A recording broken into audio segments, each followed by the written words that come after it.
Shri Gayatri tours and travels Chardham यात्रा complete travel plan. బీహార్లోని కటిహార్ జిల్లాలో ఘోర రోడ్డు ప్రమాదం జరిగింది. గెరాబారి బస్గత్తా చౌక్ సమీపంలో బస్సు ట్రక్కు వ్యాను ఢీకొట్టాయి. ప్రమాదంలో 13 మంది దుర్మరణం పాలయ్యారు. మరో 30 మందికి తీవ్ర గాయాలైనట్లుగా సమాచారం అందుతుంది. ఎస్పీ శిఖర్ చౌదరి నేతృత్వంలో రెస్క్యూ ఆపరేషన్ కొనసాగుతుంది. ఇక ప్రమాదంపై ప్రధాని మోదీ, సీఎం నితీష్ తీవ్ర దిగ్భ్రాంతిని వ్యక్తం చేశారు. మృతుల కుటుంబాలకి 2 లక్షల రూపాయల ఎక్స్గ్రేషియాను ప్రకటించారు. ఇక ఒక మూడు వాహనాలు కూడా ఢీకొనటంతో కూడా ఇది చాలా దుర్మరణంగా చెప్పొచ్చు. మొత్తం కూడా గేరాబారి బస్గత్తా చౌక్ సమీపంలోనైతే ఇప్పుడు బస్సు, ట్రక్కు, వ్యాను 3 కూడా హెవీ వెహికల్సే మనం చూడొచ్చు. బస్సు కానీ, ట్రక్కు కానీ, వ్యాన్ కానీ ఈ 3 ఢీకొట్టడంతోనైతే ఇది పెను ప్రమాదంగా మారింది. దీంతో అక్కడైతే విషాద ఛాయలు అలుముకున్నాయి. దానికి సంబంధించినటువంటి దృశ్యాలు మనం చూస్తున్నాం. మొత్తం కూడా ఆ ప్రాంతం మొత్తం ట్రాఫిక్ జామ్తో నిలిచిపోయింది. అక్కడ బాధితులందరూ కూడా వాళ్ళ కుటుంబ సభ్యులు అక్కడికి చేరుకొని కూడా వాళ్ళందరూ కూడా రోధిస్తూ ఉన్నారు. వాటికి సంబంధించినటువంటి దృశ్యాలు మనం చూస్తున్నాం. అసలు అక్కడ రెస్క్యూ ఆపరేషన్ చేపట్టడం కూడా చాలా కష్టతరంగా మారింది. ఈ 3 కూడా హెవీ వెహికల్స్ కావడంతో दुर्घटना हो गई है और बहुत ही दुखद है और जिसमें जो कुछ लोग थे जो एक किसी पर्व से आ रहे थे, वापस भागलपुर साइड से पिकअप आ रही थी, इसमें लोग सवार थे और इधर पूर्णिया साइड से बस आ रही थी, जिसमें आमने सामने की भिड़ंत हो गई है, जिसमें अभी तक जो हम लोग को सूचना मिली है कि 13 लोग का देहांत हुआ है। वहां पर 10 लोग का निधन हुआ था, जिनको यहाँ पर लाया गया था, और जो घायल थे 23 लोग घायल थे, जिनको पूर्णिया भेजा गया था मेडिकल कॉलेज उपचार के लिए, प्राथमिक उपचार वहाँ पर कोढ़ा में करके, और तो यहाँ लोग लाए गए हैं। उनका भी पोस्टमार्टम वगैरह चल रहा है, उनके परिजन भी आ गए हैं, और जो यहाँ पर हैं मृतक उनमें से सभी लोग पूर्णिया जिले के हैं अधिकांश, और पूर्णिया में जो 23 लोग को भेजा गया था घायलों को, उनमें से भी 3 व्यक्तियों का निधन हो गया है, जैसा भी सूचना मिली है हम लोग को, और एक व्यक्ति उसमें से कटिहार के हैं। और सभी घायलों के लिए हम लोग बहुत संवेदनशील हैं, और हमारी बात भी हुई है अभी, जिसमें जितने भी इस अत्यंत दुर्भाग्यपूर्ण दुर्घटना में जो भी मृतक हैं उनको तत्काल मुख्यमंत्री राहत कोष से 2 लाख रुपए, और जो घायल हैं उनको तत्काल 50,000 रुपए की तत्काल राहत दी गई है। बाकी आगे जो रोड एक्ट लोग यहाँ पर परिजन है भी, और हम लोग आगे की प्रक्रिया कर रहे हैं। ఇక ఈ అంశం గురించినటువంటి డీటెయిల్స్ మా ప్రతినిధి భరత్ అడిగి తెలుసుకుందాం. ఎస్ భరత్, అసలు ఈ ఘటన ఎలా చోటు చేసుకుంది? ఏదైతే బీహార్ లోని కటియా జిల్లాలో NH31 పై ఏదైతే కొరోడా బ్లాక్ లో ఉన్నటువంటి గెరీబరి బస్గస్ చౌక్ సమీపంలో ఒక bus, truck, mini van, pickup van ఈ 3 కూడా ఒక్కసారిగా బలంగా ఢీకొట్టినటువంటి ప్రమాదం.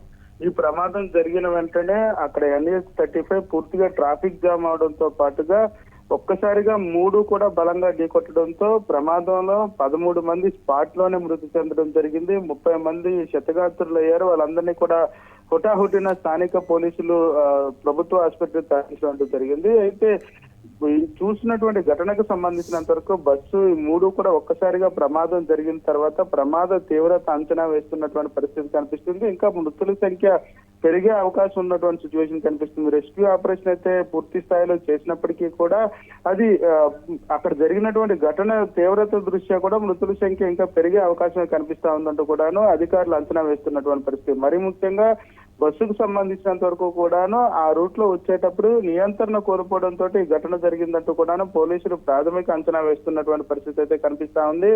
మరి ముఖ్యంగా మరణించినటువంటి వారిలో పురియా జిల్లాకి సంబంధించినంత వరకు కూడాను అక్కడి నుంచి పికప్ వ్యాన్ లో వస్తున్నటువంటి సమయం, అందులో ఉన్న వాళ్ళే అధిక సంఖ్యలో అంటే 13 మంది వరకు పికప్ వ్యాన్ లో వచ్చిన వాళ్ళే మృతి చెందినటువంటి ఘటన.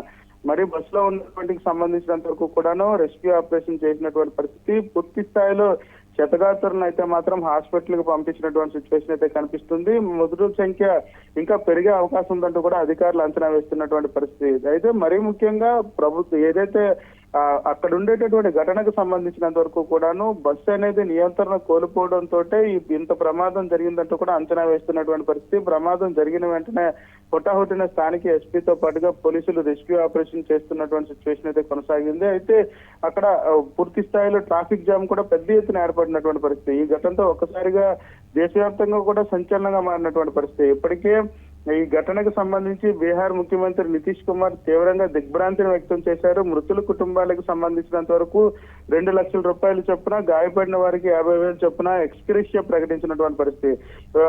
దాంతో పాటుగా ప్రధానమంత్రి నరేంద్ర మోడీ కూడా ఈ ఘటనకు సంబంధించినంత వరకు తీవ్ర దిగ్భ్రాంతిని వ్యక్తం చేస్తున్నటువంటి పరిస్థితి అయితే కనిపిస్తుంది. వారందరికీ కూడా సంతాపం వ్యక్తం చేసినటువంటి పరిస్థితి. అదేవిధంగా బాధిత కుటుంబాలకు సంబంధించినంత వరకు కూడా కేంద్ర ప్రభుత్వం ఆర్థిక సహాయాన్ని ప్రకటిస్తుందంటూ కూడా ప్రధానమంత్రి చెప్పినటువంటి పరిస్థితి. అయితే ఈ ఘటనకు సంబంధించినంత వరకు కూడా పోలీసులు కేసు నమోదు చేసి ప్రాథమిక విచారణలో బస్సుకు సంబంధించినంత వరకు నియంత్రణ కోల్పోయిందన్నప్పటికీ కూడా పూర్తి విచారణ అనంతరం కూడా ఈ ప్రమాద ఘటనకు సంబంధించినంత వరకు అక్కడ ఏదైనా బ్లాక్ స్పాట్ ఉందా, లేకపోతే ఆ ఘటనకు సంబంధించి 3 వెహికల్స్ యొక్క నిర్ణీత వేగం ఏ స్థాయిలో ఉంది, ప్రమాద తీవ్రతకు సంబంధించినంత వరకు కూడా చాలా పెద్ద ప్రమాదం జరిగినట్టుగా అక్కడ తెలుస్తా, అంటే ఆ సిచ్యువేషన్ కనిపిస్తున్నటువంటి నేపథ్యంలో అక్కడ బ్లాక్ స్పాట్ ఉందా, లేదనుకుంటే ప్రమాద ఘటనకు సంబంధించి నిర్ణీత వేగంతో వెళ్తున్నారా, లేదా అంతకన్నా హై స్పీడ్ లో వెళ్తున్నారా అనే దానిపై కూడా పోలీసులు విచారణ చేపడుతున్నటువంటి సిచ్యువేషన్ అయితే కనిపిస్తా ఉంది. పూర్తి విచారణ అనంతరం కూడాను అక్కడ జరిగినటువంటి ఘటనకు సంబంధించినంత వరకు కూడా నివేదిక వచ్చే అవకాశం ఉండబోతా ఉంది. ప్రభుత్వం కూడా దీనిపైన సీరియస్ గా తీసుకున్నటువంటి పరిస్థితి. ఎందుకంటే రోడ్ అండ్ సేఫ్టీకి సంబంధించినంత వరకు కూడా ఖచ్చితంగా రోడ్ అండ్ సేఫ్టీ పాటించాల్సినటువంటి పరిస్థితి ఉంటుంది. రోడ్డు ప్రమాదాలు పెరిగిపోతున్నటువంటి నేపథ్యంలో మృతుల సంఖ్య పెరిగిపోతుంది, రోడ్డు ప్రమాదాలు పెరిగిపోతున్నటువంటి నేపథ్యంలో ఖచ్చితంగా రోడ్ అండ్ సేఫ్టీకి సంబంధించినంత వరకు కూడా కఠినమైనటువంటి నిర్ణయాలు తీసుకోవాల్సినటువంటి పరిస్థితి కనిపిస్తా ఉందని చెప్పొచ్చు Renusri. Right, thanks for the details Bharat. ఇక ఒక దుర్ఘటన జరిగింది బీహార్లోని కటిహార్ జిల్లాలోనైతే ఘోర రోడ్డు ప్రమాదంగా దీన్ని చూడొచ్చు. గేరాబారి బస్గత్తా చౌక్ సమీపంలోనైతే బస్సు ట్రక్కు వ్యాన్ ఢీకొన్నటువంటి ఘటన. ఇక ఈ మధ్య ప్రమాదాలు చూస్తే కనుక నిజంగా కూడా ఎంత బాధాకరంగా ప్రమాదాలు జరుగుతున్నాయంటే, నిన్న మన తెలుగు రాష్ట్రంలో కూడా ఇటువంటి ప్రమాదం ఒకటి జరిగింది. పక్కనే ఉన్నటువంటి కారు, టోల్గేట్ దగ్గర కూడా పక్కనే ఉన్నటువంటి కారు మీద అయితే పడి ఆ కారు మొత్తం కూడా చితికిపోయినటువంటి దృశ్యాలను మనం చూసాము.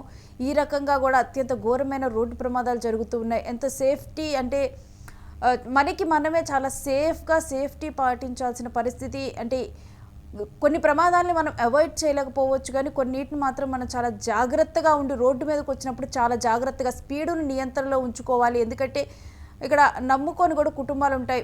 ఎవరికి వాళ్ళు ఓన్గా నడిపినప్పుడైతే స్పీడ్ నియంత్రణలో ఉంచుకోవటం, పక్కన ఏమైనా పెద్ద వెహికల్స్ ఉన్నప్పుడు, వెనకాల వస్తున్నటువంటి వెహికల్స్ ఉన్నప్పుడు పెద్ద వెహికల్స్ ముందర కానీ వాటి మధ్యలో కానీ ఉండకపోవటం, ఇలాంటివి కొన్ని చిన్నవి పాటించడం ద్వారా కానీ మనకి తెలియకుండానే మనం ఎంతో పెద్ద ప్రమాదాలను మనం అవాయిడ్ చేయొచ్చు. వీటన్నిటిని కూడా గుర్తుంచుకోండి. ఇంకా తాగి డ్రైవ్ చేయకపోవటం, ఈ మరొక వైపు బైకర్స్ కూడా హెల్మెట్ ధరించడం, ఇలాంటివన్నీ కూడా అంటే ఏ సమయంలో రోడ్డు మీదకి వెళ్తే ఎటు నుంచి ఏ ప్రమాదం ముంచుకొస్తుందో తెలియని పరిస్థితి. ఇటువంటి పరిస్థితుల్లో మనం ఉన్నప్పుడు అంటే ప్రతి ఒక్కళ్ళు కూడా వాళ్ళు రోడ్డు మీదకి వస్తూ ఉన్నారు. ప్రతి ఒక్కళ్ళు కూడా వెహికల్స్ అంటే మన డ్రైవింగ్ మీద మనం నమ్మకం పెట్టుకోగలం, కానీ పక్కన వాళ్ళ డ్రైవింగ్ను కూడా మనం నమ్మలేం. కాబట్టి అందుకని మిమ్మల్ని మీరు నమ్ముకొని ప్రతి సేఫ్టీ కూడా మీ చుట్టూ ఉన్నటువంటి పరిస్థితులను కూడా అబ్జర్వ్ చేసుకుంటూ పెద్ద వెహికల్స్ ముందర కానీ వాటి మధ్యలో కానీ ఉండకపోవటం, ఇలాంటివన్నీ కూడా పాటిస్తూ ఒక డిస్టెన్స్ అనేది మెయింటైన్ చేయటం, వెహికల్కి డిస్టెన్స్ అనేది కూడా ఇవన్నీ మెయింటైన్ చేసుకుంటూ